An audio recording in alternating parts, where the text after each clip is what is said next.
Renata Ashworth-Cole was 34 years old when her husband of 6 years looked her up and down in her gown and told her she'd gotten ugly, too hard, too unglamorous to be seen beside him tonight. Desmond said it so casually, like commenting on the weather, while checking his tie in the mirror. He didn't know she'd already seen the text. Confirming a hotel suite, a photo of another woman's gown for the same gala Rennie had spent 18 months designing the very building for. Credit she'd never once been given. Desmond left without her, certain he'd be walking in with someone better, someone who wouldn't embarrass him.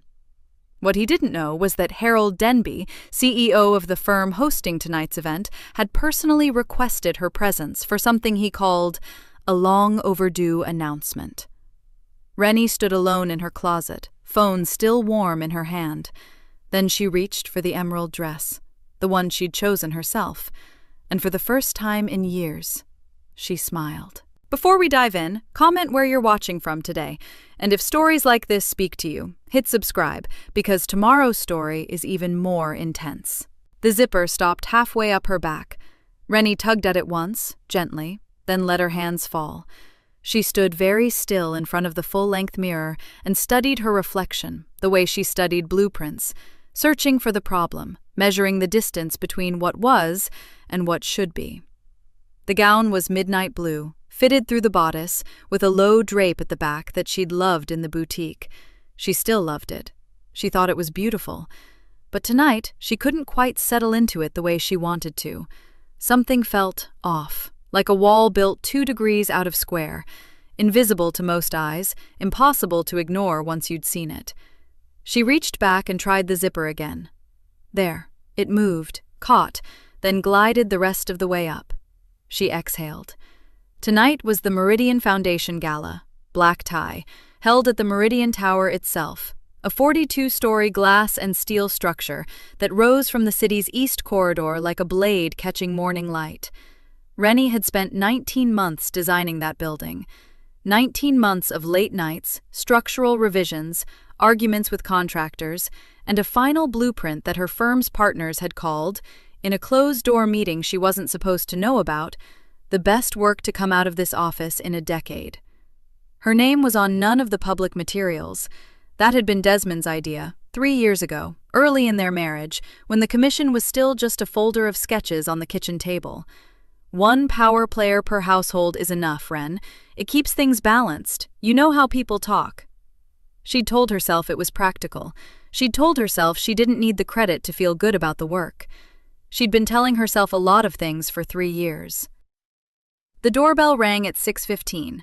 Rennie recognized her mother's knock. 2 short taps, then a pause, then 1 more, and felt some of the tension leave her shoulders before she'd even opened the door.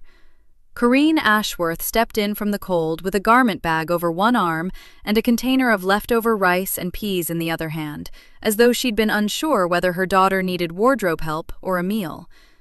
Knowing Corrine, she'd decided to bring both and let the situation decide. "You look thin," her mother said by way of greeting. "You say that every time." "Because it keeps being true." Corrine set the food on the entry table and looked her daughter over with the careful eyes of a woman who had spent 61 years learning to read people. "Turn around. Let me see the back." Rennie turned. Corrine smoothed the fabric at the shoulders, checked the zipper, adjusted the drape with 2 quick, confident movements. "It's a beautiful dress," she said. "Thank you." "You picked it yourself?" "I did." Corrine made a small sound that wasn't quite an answer. Desmond came downstairs at 6:40, freshly pressed in his dinner jacket, cufflinks already in, phone in his left hand. He stopped in the doorway of the bedroom and looked at Rennie the way someone looks at a house they're thinking about listing, assessing, calculating, deciding what needed work. "That's what you're wearing?" he said. Rennie met his eyes in the mirror. "Yes." "You sure?" He tilted his head. "It's pulling a little through the middle. You can see it in the back." He gestured vaguely toward her hips. "You've put on some weight since the last event. It photographs stiff." Corrine, who had been standing near the window, went very still. "I like the dress," Rennie said. "I'm just being honest." He smiled, that smooth, practiced smile that always came right after the cut. "There's still time to change." What about the black one? That one's more forgiving. The dress is fine, Desmond. He shrugged, already scrolling his phone again. Suit yourself. I'm hopping in the shower. Don't want to be late. He disappeared down the hall toward the bathroom, pulling the door halfway shut behind him. The room felt different without him in it. Quieter, easier to breathe. Corinne crossed the room slowly and stopped just behind Rennie's shoulder, so that both their faces appeared in the mirror at once. She didn't say anything right away. She just looked at her daughter's reflection, and then she said, low and even, "That man watches you like your competition, not like you're his wife." Rennie didn't answer. "I'm just telling you what I see," Corinne said. "You can do with it what you want." The shower turned on down the hall. Rennie reached for her earrings on the dresser. Small gold hoops. Simple. She pressed the back onto the first one and was reaching for the second when she heard it. The brief, bright chime of a phone notification from the bathroom counter. She hadn't meant to look, but the bathroom door was still half open and the phone screen was facing out, and the preview was right there in white text against the dark screen. Pre. Suites booked for after. Can't wait for tonight. The second earring sat in Rennie's open palm. She didn't move. She just stared at that little glowing screen while the shower ran and the steam crept under the door and the rest of the message stayed hidden, cut off, waiting. Rennie set the earring down on the dresser. She walked to the bathroom doorway. Steady steps. No rush. The steam moved around her ankles as she reached through the half-open door and picked up Desmond's phone from the counter. It was still unlocked. She carried it back to the bed and sat down on the edge of the mattress, spine straight, the way she sat in client meetings when she needed to keep her face still while someone said something wrong. She opened the message thread. Pre. It went back 14 months. She didn't read every word. She didn't need to. She moved through it the way she moved through a new set of blueprints, skimming for the structure first, the bones of the thing, letting the details fill in as she went. Her eyes tracked across lines of text, registering information without letting it land somewhere soft. Not yet. Miss you already. He doesn't notice anything. Same time Thursday? She kept scrolling. There was a photo dated 3 weeks ago. Priscilla, standing in front of a floor-length mirror somewhere bright and airy. A dressing room, maybe, or a hotel suite. She was wearing a gown, champagne-colored, beaded at the neckline, the kind of dress that took up space. She was smiling at the camera like she knew exactly who would be looking back at her. Below the photo, she'd written, "For tonight. What do you think?" Desmond had replied with a single word. Perfect. Rennie looked at that word for a moment. Then she kept scrolling. There were gift receipts forwarded as screenshots, a bracelet from a jeweler on 5th, a dinner reservation at a place Rennie had mentioned wanting to try for 2 years. There was a hotel booking confirmation for a suite at the Holt, dated tonight, 2 nights, check out Sunday morning. Priscilla's name on the reservation. Desmond's credit card. Their credit card. The joint one. Rennie's jaw tightened. Just once. Then it released. She went to his calendar app.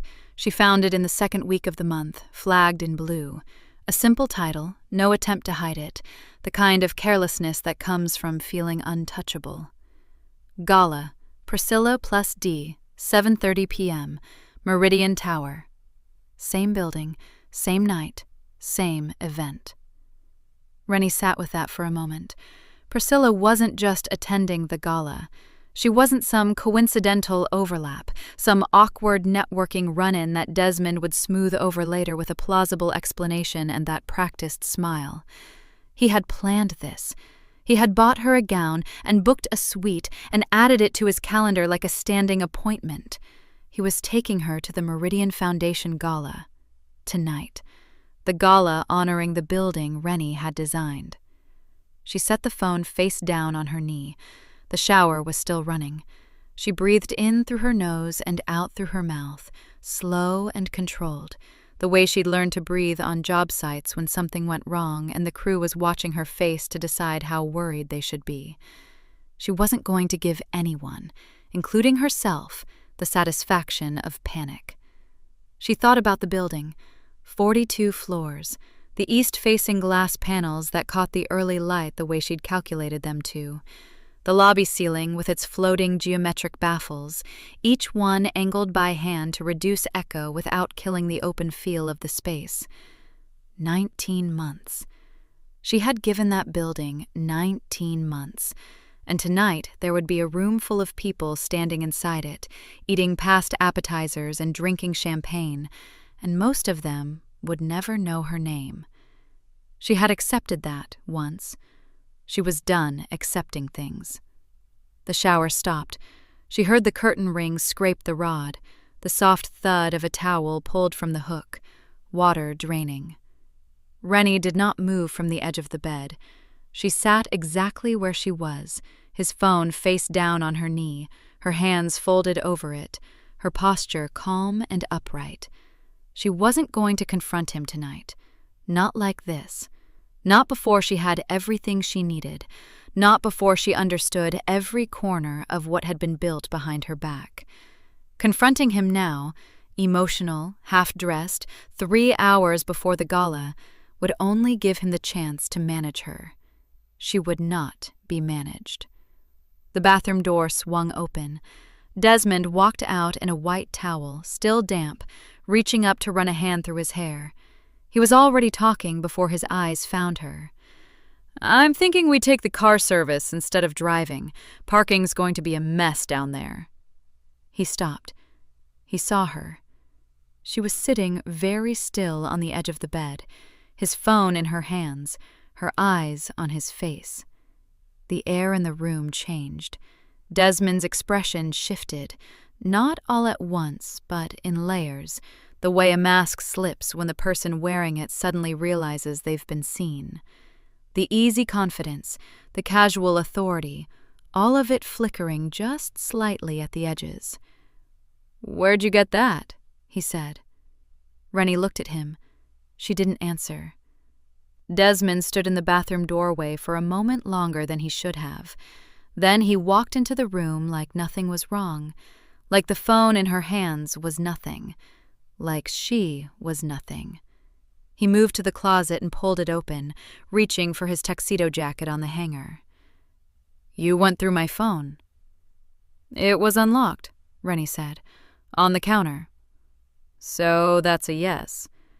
He said it like she was the one who'd done something wrong. She watched him pull the jacket off the hanger and lay it across the chair. He wasn't looking at her. He was checking the buttons on his dress shirt, running a thumb down the placket, inspecting for wrinkles that weren't there. "Desmond?" "What do you want me to say, Rennie?" He finally looked at her. His voice was flat, patient, almost, the way someone sounds when they're explaining something obvious to someone slow. "You've been slipping for a long time. You know that." She didn't respond. He took that as an invitation to keep going. "I mean, look at you." He gestured at her. Not cruelly. That was the worst part. He said it the way someone points at a crack in the ceiling, like a fact, like a small, regrettable piece of reality. "You've let yourself go. You know it. I know it. You've gotten hard. You walk around this house like you're on a job site. You've gotten unglamorous, Rennie. I'm sorry, but that's the truth." She kept her eyes on his face. "Priscilla knows how to be seen at these things," he said. He was stepping into his trousers now, threading his belt, completely composed. "She understands what these events are, who's watching, how it looks. Taking you tonight—" He paused, smoothing the front of his shirt. "Honestly, it would embarrass me, the way you look right now, next to who I could have." The words hit the air between them and stayed there. Rennie did not flinch. She did not look away. She sat on the edge of the bed with his phone in her hands, and she let every word land exactly where he had aimed it, and she catalogued each one like she was reading a set of plans, finding the structure, understanding the intention, seeing what had been built. She looked at him for a long moment. Then she set his phone down on the bed beside her, carefully. No drama in it. "Don't wait up," Desmond said. He dressed. He fixed his cufflinks in the mirror. He picked up his phone without looking at her again, slid it into his jacket pocket, and walked out of the bedroom. She heard his footsteps down the hall. The front door opened and closed. The house went quiet. Rennie sat still for another minute, maybe 2. She listened to the quiet the way she used to listen to a finished building, for what it said in the absence of noise. Then she picked up her own phone and called Tobias. He answered on the second ring. "Hey, you on your way?" "Not yet." Her voice was even. "I need you to check something for me. Tonight's program, the credit plaque unveiling, is my name still on it?" A brief pause. She could hear him moving, the sound of a folder being opened. "Yeah," he said. "Renata Ashworth Cole, lead architect, Meridian Tower. It's in the program, it's on the plaque. Harold confirmed the whole sequence this afternoon." Another pause.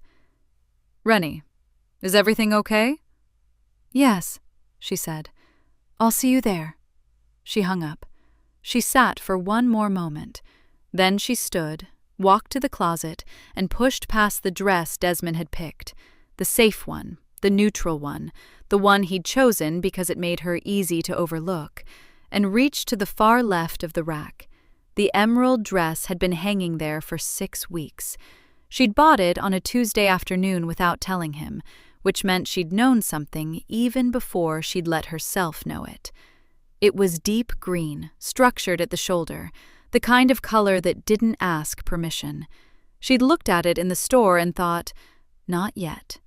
She took it off the hanger now. She dressed without rushing.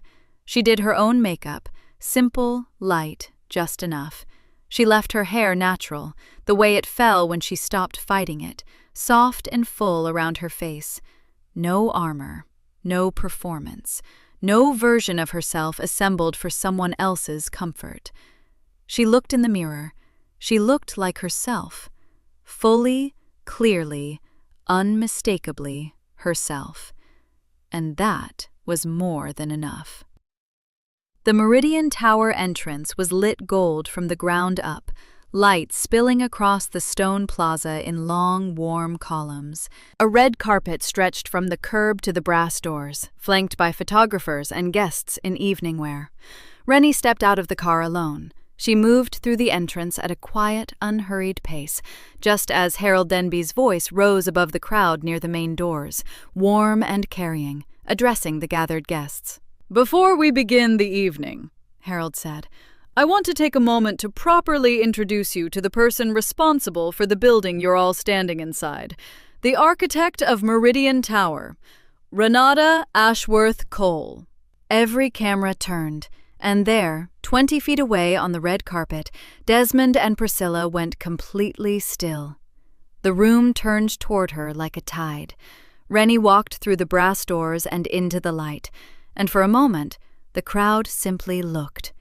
Not the polished, cautious kind of looking people do at galas, where eyes flick away quickly to avoid seeming rude. Real looking, the kind that holds. Harold Denby stood at the base of the grand staircase, his hand extended toward her, his smile genuine and unhurried. He was a broad-shouldered man with silver at his temples and the easy authority of someone who had nothing left to prove.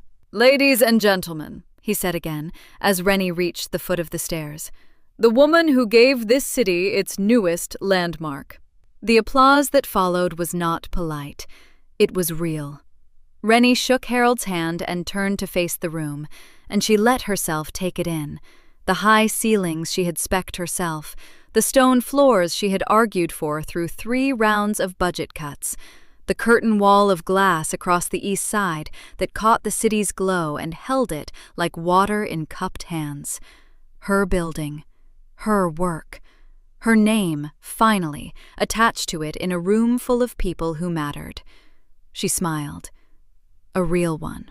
She found Desmond 15 minutes later, or rather, she heard him first. He was standing near the bar with 2 men she recognized as investors in the tower's second phase. His jacket was perfect. His posture was easy. He had recovered from the red carpet faster than she would have expected, which told her something. "Rennie's incredible, obviously," he was saying, glass in hand, voice warm and generous and practiced. "We make a great team, honestly. A lot of what you saw tonight? Behind every project like this, there's a support structure. She'll be the first one to say that." One of the investors, a heavy-set man named Porter, nodded slowly, but his eyes were moving across the room, tracking something. Harold Denby, it turned out, was standing 6 feet away. He had heard. He turned with his drink and looked at Desmond with a pleasant, level expression. "I'm sorry, I don't think we've met. Harold Denby." Desmond's smile didn't break. "Desmond Cole, Rennie's husband. Big fan of everything you've built here." "Thank you." Harold tilted his head just slightly. "I want to make sure there's no confusion, though, for the record. Renata led this project from the ground up. Sole lead architect.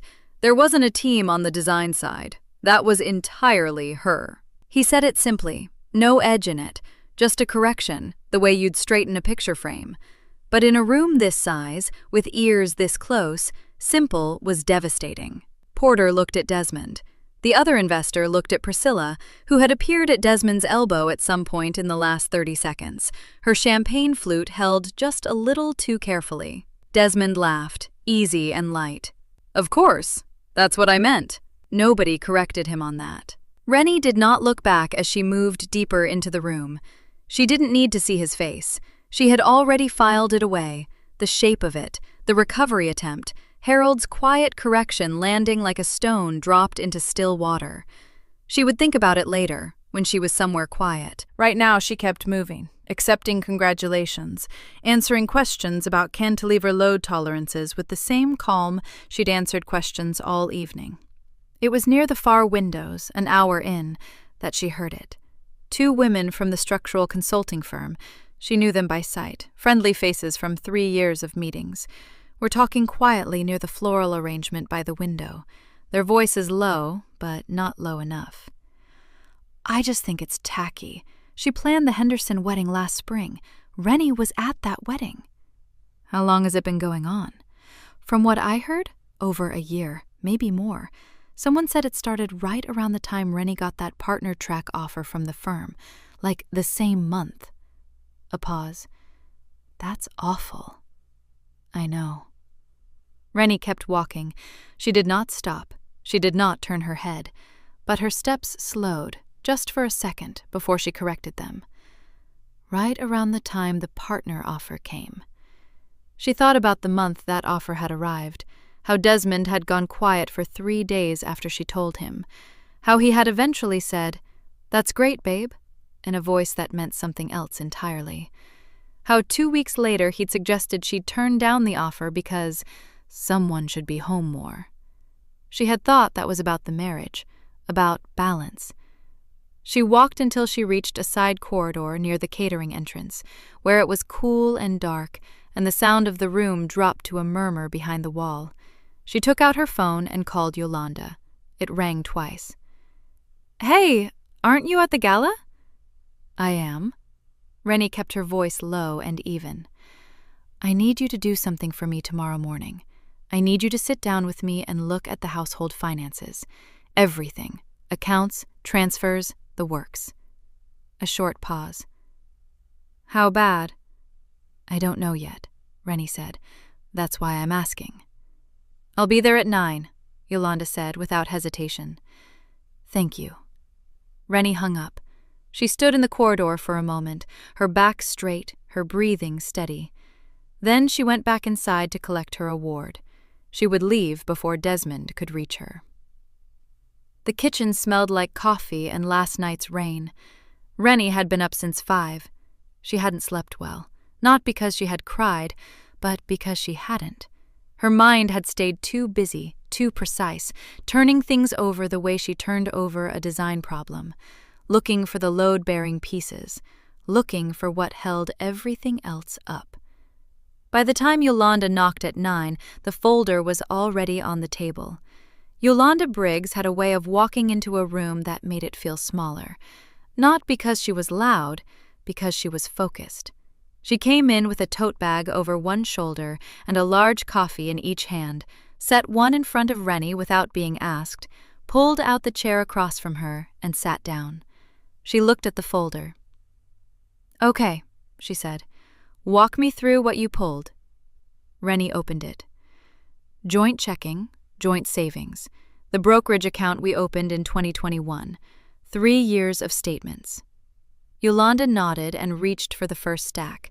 She didn't say anything for a long time after that. She just read. Yolanda read financial documents the way some people read novels. Fast, focused, with small reactions that flicked across her face and disappeared before they could be called expressions.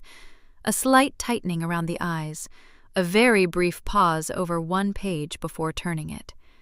Rennie watched her and drank her coffee and waited. Outside, a garbage truck rumbled past the window. The neighbor's dog barked twice and stopped. Yolanda turned back 2 pages, then 3. Then she set the stack down, picked up a different one, and flipped to the middle. "There," she said quietly. She turned the page and pushed it across the table, her finger on a line item near the bottom. "See this transfer?" Rennie leaned in. $4,200. It just says property management. "Right. Now look at this one." Yolanda slid a second page alongside it. Same description, different month, same amount. "And this one," a third page. "These have been going out every month for 14 months. Rennie sat very still. "That's over $50,000, she said. $58,800. Yolanda said it plainly, the way she said all hard things. "Out of the joint accounts, into a property management account you are not on." The coffee mug was warm between Rennie's hands. She noticed it because she needed something to hold. "I never approved a property investment," Rennie said. "I know." Yolanda was already reaching into her tote bag. She pulled out a printed document. She had done some digging of her own before arriving, it turned out, and set it on top of the statements. "I did some searching this morning. County property records are public. I found a deed recorded 8 months ago." She paused. "Desmond Cole and Priscilla Vance, joint ownership, a commercial rental property in Alderton." The name landed in the room and sat there. Rennie looked at the deed, her husband's name in clean black type. Priscilla's name beside it, the same size, the same weight, like they belonged together on paper. "He used our money," Rennie said. "Your joint money," Yolanda said. "Yes." "To buy property with her." "Yes." Rennie set the mug down slowly and looked at the ceiling for a moment, not to gather herself. She was already gathered. She was looking at the ceiling because she needed 1 second to let the full shape of it settle. The affair was one thing. She had understood that last night, standing in that corridor, heart beating evenly against her chest while 2 women talked near a flower arrangement. A betrayal, a cruelty, but a human one. The kind she had a word for. This was something else. This was a plan. He had used their shared money to build a future with someone else. He had positioned himself to walk away from this marriage with an asset. A real, income-producing asset, while the joint debts stayed split between them. He had not just left. He had been leaving, carefully and quietly, for over a year, building an exit while she worked late and trusted him and signed tax returns without reading the line items closely enough. "He set me up," Rennie said. Quiet, flat. Yolanda didn't flinch. Financially, yes. He'd be in a strong position in a divorce. Asset on his side, debt split evenly, and if he filed first and moved fast, you might not have caught any of this in time. Rennie looked back down at the table, at the neat columns of numbers, at the name beside her husband's. "What do I do?" she asked. "You move before he does." Yolanda's voice was calm and certain, the voice of someone who had sat at tables like this before. Quietly, you freeze the joint accounts, document everything, and you get your own attorney before he suspects you know. Every day you wait is a day he could move more money. How much time do I have? Not a lot. Rennie nodded once. She looked at the folder. She thought of the building last night, the stone floors, the glass wall holding the city's light. I need to talk to Tobias first, she said, before I decide anything. Yolanda studied her for a moment, then gave a single, slow nod. Okay, she said, but make it quick. Tobias Rain's office was on the 4th floor of the firm's building, at the end of a hallway lined with framed blueprints. Rennie had walked that hallway hundreds of times. She knew every drawing by memory, which hand had drafted each one, which project had run over budget, which had won the award it deserved, and which hadn't. Today she noticed none of it. His door was open. He was at his desk, jacket off, sleeves rolled to the elbow, reading something on his monitor. He looked up when she appeared in the doorway and didn't ask why she was there. He just said, "Close the door," and pulled out the chair across from him. She sat down. For a moment, neither of them spoke. The city moved quietly behind the window at his back. Tobias folded his hands on the desk and waited. I need to say it out loud, Rennie said. All of it, start to finish. Then say it, he said. She started with the gym membership. It had seemed so small at the time. 14 months ago, Desmond had told her the joint expenses were getting tight, and he'd canceled it to trim the fat. She had agreed without arguing. She was busy. She trusted him. She had started running in the neighborhood instead. Less convenient, easier to skip, and she had skipped it more and more as the months got busier. She said that part aloud, and something clicked into place. He told me I'd gotten soft, she said. Right after that, like it was an observation, a concerned one. She paused. He said I wasn't taking care of myself. Tobias was quiet. He removed the one thing I was using to take care of myself, she continued, and then used the result against me. She kept going. The promotion. 8 months ago, Rennie's senior partner had called her in and told her she was being considered for a leadership track. More responsibility, more visibility, a title that would have put her name on the firm's website above the fold.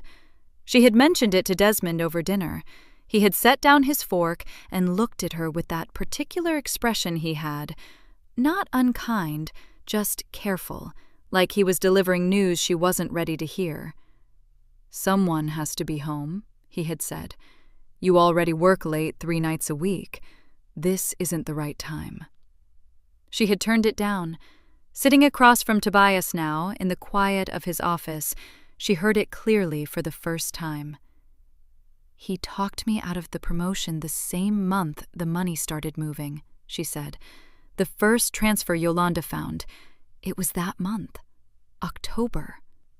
Tobias didn't react with shock. He just watched her, steady and even. If I'd taken that promotion, Rennie said, I would have been in meetings with Harold. I would have been more visible. I would have had more eyes on my work, more people talking to me, more chances to find out what was happening at home. She stopped. He couldn't afford that. She thought about the insults last night. You've let yourself go. You've gotten hard and unglamorous, ugly. She had felt them land like blows. She had stood in the closet afterward with her hand pressed flat against the wall, but she understood now what they were for. He wasn't saying those things because he believed them, she said. He was saying them because he needed me to. She looked at the surface of Tobias's desk, at the grain of the wood. A woman who believes she's ugly doesn't walk into a divorce lawyer's office with her head up. A woman who believes she's falling apart doesn't fight. She accepts whatever she's offered, and she's glad for it. She looked up. That was the point. The room was very still. Tobias leaned back slowly in his chair. He didn't say, I'm sorry, or I should have seen this, or anything that would have made the moment about him. He just said, How long have you been building this case in your head? Since 5 this morning, Rennie said. And what do you have? 14 months of transfers, a deed with both their names, a shared calendar entry he forgot to delete, and a gala full of witnesses who heard Harold say my name before Desmond could say his. Tobias nodded slowly. Then you have everything. I know. You built the building he was standing in last night, Tobias said. He's been borrowing your credibility for years. The only reason he had a room to walk into was because of you. It wasn't meant to flatter her. It was just true. She received it that way. She picked up her bag and stood. Thank you, she said, for listening. That's all I did, Tobias said. She moved toward the door, then stopped with her hand on the frame. She didn't turn around fully, just enough. I know how I want this to end, she said. Her voice was calm, quiet, certain in a way she hadn't felt in over a year. He already RSVP'd to the firm's anniversary dinner, she said. He thinks he's coming as my supportive husband. She paused. He's going to be there for something else entirely. She left. The week moved quietly. That was the thing Rennie noticed most. From the outside, nothing had changed. She still woke before 6. She still made coffee. She still left for work before Desmond finished getting dressed. She still answered his texts with short, neutral replies. Okay, and sounds good, and I'll be home late. And he still sent them without looking up from whatever he was doing, because that was how their mornings had always gone. He didn't know she'd been to see a lawyer. He didn't know about the accounts, and as long as he didn't know, she kept her face smooth and her voice even, and she let him believe everything was exactly as he'd left it. Yolanda came over on Tuesday evening with her laptop and a yellow legal pad already half full of notes. They sat at Rennie's kitchen table with the folders spread between them. Bank statements, transfer histories, a title search Yolanda had run on the investment property. Okay, Yolanda said, clicking a pen against her palm. The transfers totaled just under $40,000 over 14 months. Consistent amounts, consistent intervals. That's not sloppy. That's deliberate. She set the pen down. He knew what he was doing. I know, Rennie said. Your attorney's going to love this.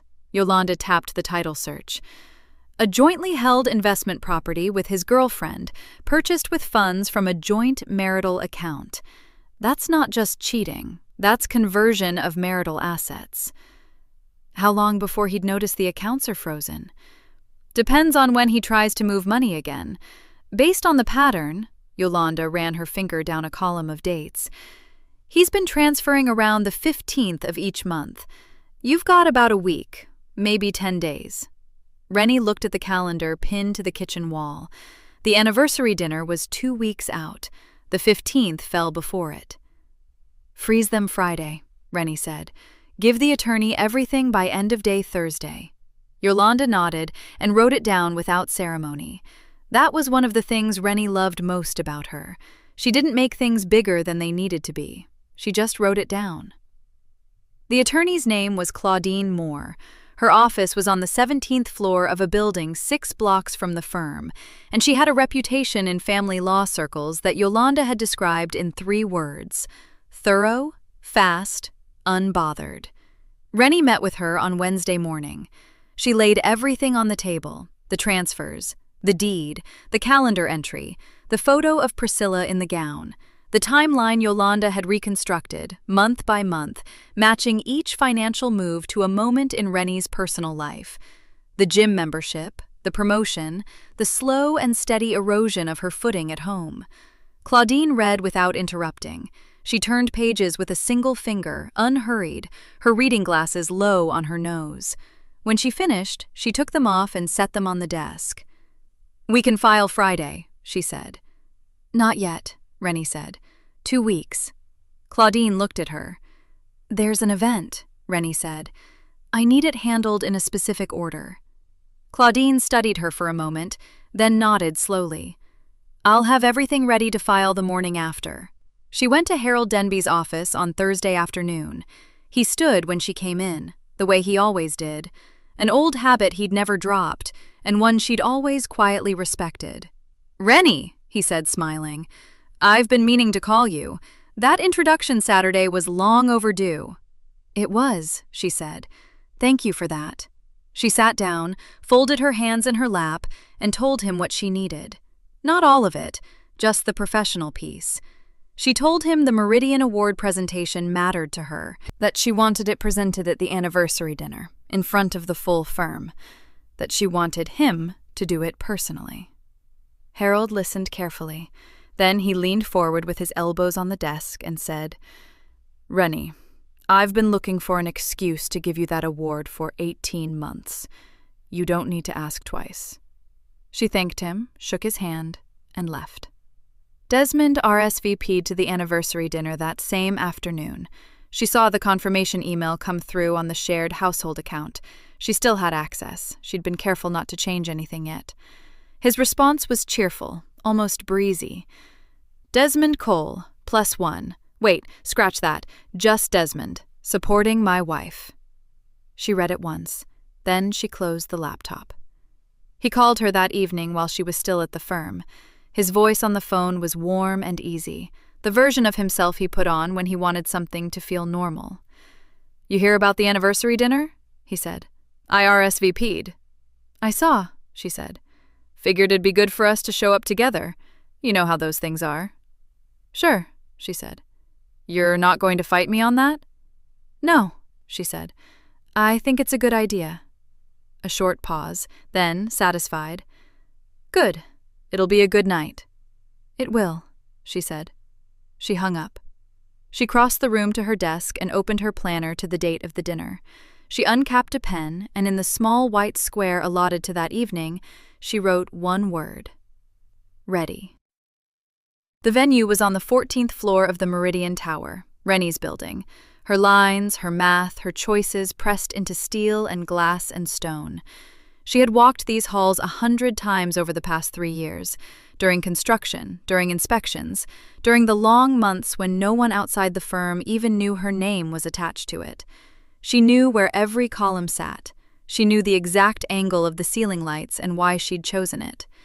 Tonight, she wore black. Simple, clean, cut close. Her hair was natural, pulled back just enough to show her face. She wore the small gold earrings her mother had given her years ago, the ones she'd stopped wearing when Desmond said they looked dated. She arrived early. She greeted colleagues at the door, accepted champagne she didn't drink, and made steady, easy conversation with the firm's investors near the window. The skyline stretched out behind the glass, lit and enormous. Her skyline. She let herself look at it once, then turned back to the room. Desmond arrived at 7:30. She saw him before he saw her. He came through the main entrance with Priscilla at his side, her hand tucked into the crook of his arm. Priscilla wore a silver gown, her hair swept up, her smile already working the room before she'd fully stepped inside it. Desmond wore a charcoal suit she didn't recognize, new probably, bought for the occasion. He scanned the room once and found her near the center, already mid-conversation with 2 of the firm's senior partners. His expression shifted, a fast, small adjustment, there and gone. Then he smiled. She smiled back. Neither of them moved toward the other. Dinner was served at 8. Rennie sat at the front table with Harold and the senior partners. Desmond and Priscilla were seated 2 tables back, close enough to see the stage clearly. Rennie ate. She answered questions about the firm's upcoming projects. She laughed at the right moments. She kept her glass close and mostly untouched, and she let the evening move at its own pace, because she had learned in the past 2 weeks that patience was not the same as weakness. It just looked that way to people who weren't paying close enough attention. Harold stood at 9:20. The room settled almost immediately. He had that quality, a kind of natural gravity that made people go quiet without being asked. He adjusted the microphone, thanked the room for being there, and spoke briefly about the firm's past year. Projects completed, ground broken, standards raised. Then he said her name. "The Meridian Award," Harold said, "exists because this firm believes that the most important thing we can do is build something that lasts. something that people will stand inside 20 years from now and feel. He paused. The architect who designed this building, the very one we're standing in tonight, embodies that belief more completely than anyone I've had the privilege of working with. Renata Ashworth Cole, would you come up, please? The room applauded. Rennie set her napkin down, pushed back her chair, walked to the front of the room at a steady pace, unhurried.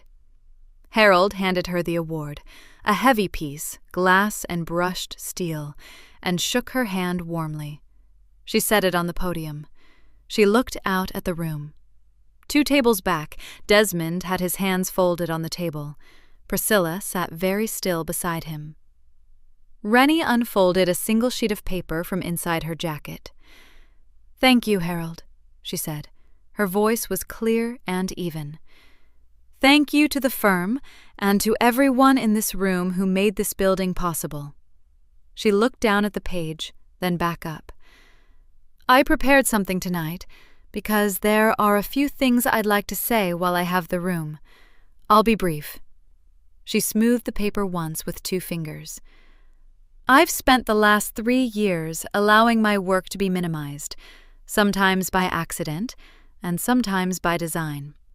Tonight's recognition means more to me than I can easily say, but I want to be honest about the full picture because I think honesty is the only thing worth standing up here for." The room was very quiet now. "My husband, Desmond Cole, has been having an affair with Priscilla Vance for over 14 months. I have documentation confirming this, including a shared calendar, hotel records, and gift receipts." She kept her voice steady, the same tone she used in a client meeting. "I also have documentation showing that over that same period, approximately $40,000 was transferred from our joint marital accounts into a real estate investment property co-owned by Mr. Cole and Ms. Vance. That documentation has already been provided to my attorney and is part of an active divorce filing." She folded the paper. "I filed 4 days ago." Somewhere in the room, a glass was set down. That was the only sound. "I didn't say this tonight to cause a scene. I said it because these are facts. They are documented, and the people in this room deserve to hear them from me directly." She picked up the award. "Thank you again, Harold. I'm proud of this building." She walked back to her seat. The room stayed silent for a long moment, and then, slowly, every eye turned toward the second table. Desmond sat frozen, his hands still folded, his face the color of old ash. Priscilla stared straight ahead at nothing in particular. Her champagne glass was full. Neither of them moved. The whole room was looking at them now. The dinner made the rounds fast, not on social media, not in any public post or group thread. It moved the way real things move, person to person, quietly, in the spaces between formal conversations. A phone call between 2 partners, a text between colleagues who'd both been in the room, a low voice in a parking garage saying, "Did you hear what happened at the Meridian dinner?" By Monday morning, people knew. Desmond's brokerage firm was called Aldrin and Cole. He'd been a junior partner for 4 years, his name on the letterhead, his face in the firm's directory photo.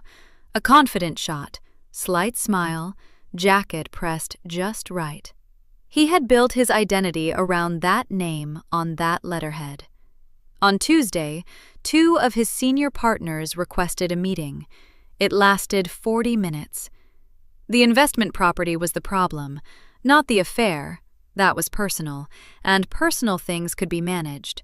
But the property told a different story.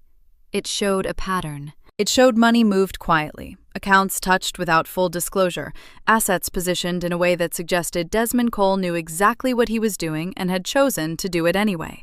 That kind of liability wasn't something a firm absorbed quietly. That kind of liability had a name, and that name had a way of attaching itself to everyone nearby. They thanked him for his time. They slid a folder across the table. His name came off the letterhead by end of week. Priscilla's situation moved differently, but it moved just as fast. Her event planning business ran on relationships, on being trusted with the details that mattered most: the flowers, the lighting, the seating charts, the impression a room made when the right people walked into it. She had built her client list carefully over 7 years, and a good portion of it overlapped with Rennie's firm and the investors who circled the same professional world. 3 clients paused their contracts within 10 days. 2 others declined to renew. None of them said anything directly. That wasn't how it worked. They just stopped calling. Priscilla sent emails. She followed up. She kept her tone professional and breezy, the same voice she used when a vendor ran late or a venue fell through. She was good at managing the surface of things. But the surface had already shifted, and she was managing it alone. Desmond called Rennie twice. She let both calls go to voicemail and deleted the messages without listening to them. He texted once, a long message, the kind that started with, "I know you're angry," and ended with, "We can fix this." She read it to the end with the same flat attention she gave a contract she'd already decided not to sign. She didn't respond. On a Thursday afternoon, 11 days after the dinner, Desmond drove 40 minutes south to her mother's house in Clover Hill. It was the kind of neighborhood that hadn't changed much in 30 years. Small yards kept neat. Elm trees along the sidewalk, thick and old. Corinne's house was a pale yellow with white trim, a wind chime on the porch she'd had since Rennie was 9. He'd been here for Sunday dinners, for holiday meals. He had sat at that kitchen table and accepted second helpings and let Corinne pour him coffee, and he had smiled the whole time. He parked at the curb and sat in the car for a moment before he got out. The wind chime moved in the afternoon air. He knocked. Corinne opened the door and looked at him. She was a small woman, but she had a way of standing that made a doorway feel narrow. She was wearing a cardigan, reading glasses pushed up on her head, a dish towel folded over one hand. She looked at him the way she might look at something she'd noticed on the bottom of her shoe. "Corinne," he kept his voice measured, reasonable. I'd like 5 minutes. I know I don't deserve it. I just need you to hear me." She didn't move from the doorway. "I made mistakes," he said. "I know that. But what happened between me and Rennie, there's more to it than what she said in that room. It was complicated. We both let things go. I'm not asking her to forget anything. I'm just asking for the chance to talk. And I was hoping you might—" "Desmond." Her voice was quiet and flat. Not angry, not warm, just certain. The same voice she had used when Rennie was small and had crossed a line she knew she'd crossed. He stopped. "You took her money." She said it simply, the way you state something that isn't up for discussion. "You told her she was ugly. You brought another woman to the room she built." She tilted her head slightly. "And now you're on my porch asking me to help you." He opened his mouth. She pulled the door closer to her body. "You made your choices," she said, "every one of them. And now you've got to live with what they cost you." She closed the door. Not hard, not a slam, just a firm, clean close, the latch catching with a soft click that somehow carried more weight than any raised voice could have. The wind chime moved again, somewhere above his head. Desmond stood on the porch, alone. 1 year. It didn't feel like a long time, but when Rennie stood in the lobby of the Meridian Tower on a Tuesday morning in October, she felt every single day of it. Not as weight, but as distance. Distance between who she had been in that half-zipped gown in front of her bedroom mirror and the woman standing here now, heels quiet on polished concrete, her name etched into the bronze credit plaque mounted beside the main entrance. Lead design architect, Renata Ashworth Cole. She had walked past that plaque at least 100 times since the unveiling.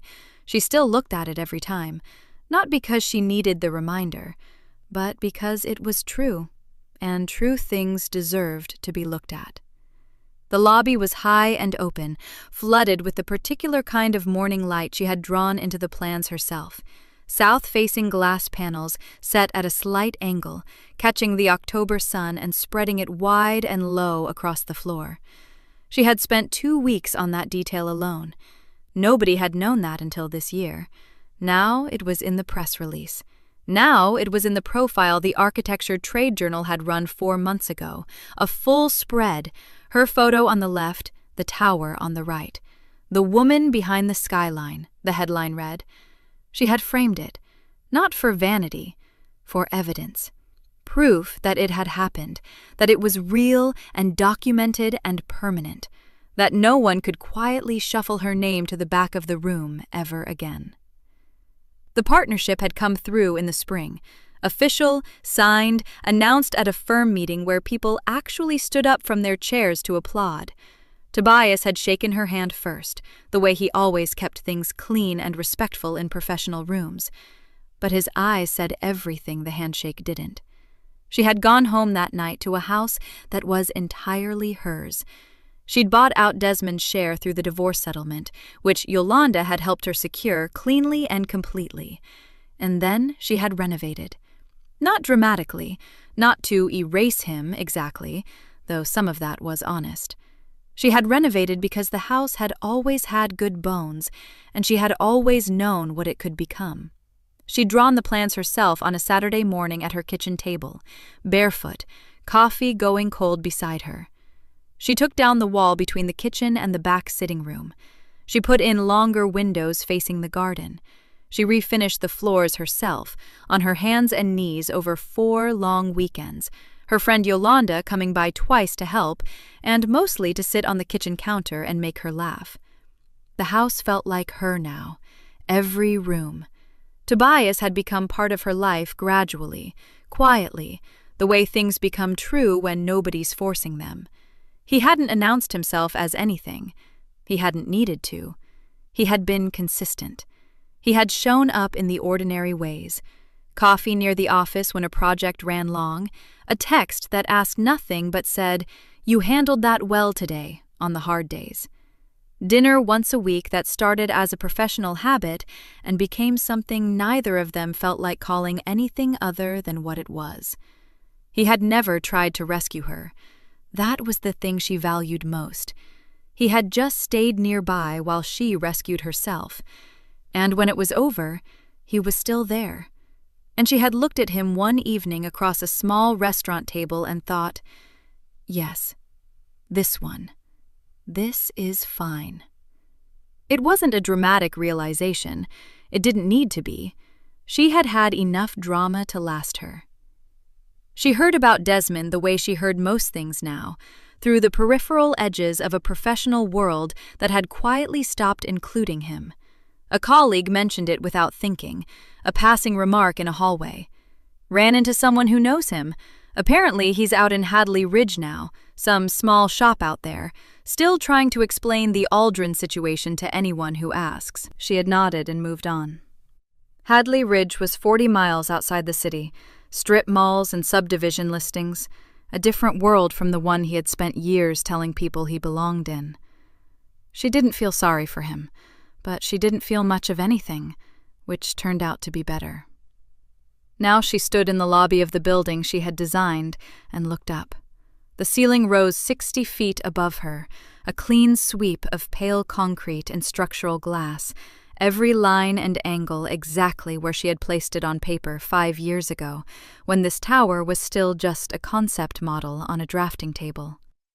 She knew this building the way she knew her own hands, the placement of every seam, the reason for every window, the particular quality of October light spreading across the floor at her feet right now, gold and quiet, and precisely where she had always meant for it to land. Her name was on the plaque beside the door. Her name was in the press release. Her name was on the skyline. She looked up at the glass and the light, and she felt not triumphant exactly, not even relieved, just right. Finally, fully, unmistakably right. Thank you for watching until the end. If this story meant something to you, hit subscribe and turn on notifications. I've got 2 stories on the screen that you have to watch next. Have a great day.